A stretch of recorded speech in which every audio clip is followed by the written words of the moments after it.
Kowuok Homabay nyaka gwenge mag Baringo, joma mine wuok ayanga mar kelo lokruok e alwora margi, to ahinya kinde mar nok chiemo e kinde ma lokruok kor lwasi kelo lwenje mopogore opogore.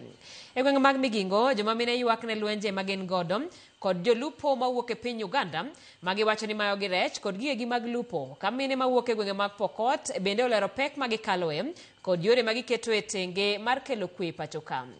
Aisa wache mag Kenya UN Habitat Susan Nakhumicha ojiwo kenge mamine gi oketo maneno gitieko tulo mopogore manitiere gwenge magidakie.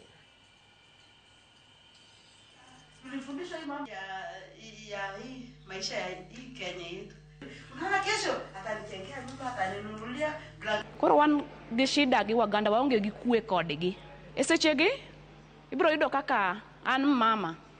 Samoro an mana gi bota achiel. Akaw loan. To adhi agogo budget odhi nam. Gigi ok oduogo.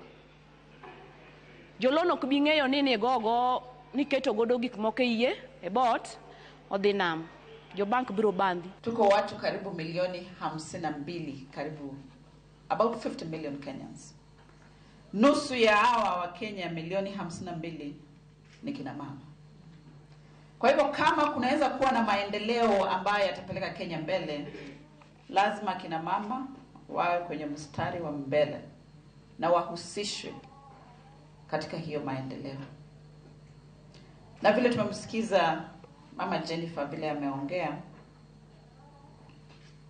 it is clear that the climate crisis extends far beyond environment. It is a development dilemma.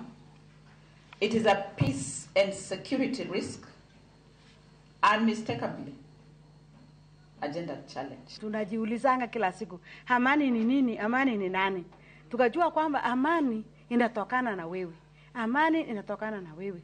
Yale yote ambayo tunaipitia haina maana, lakini tuone amani ikienda mbele.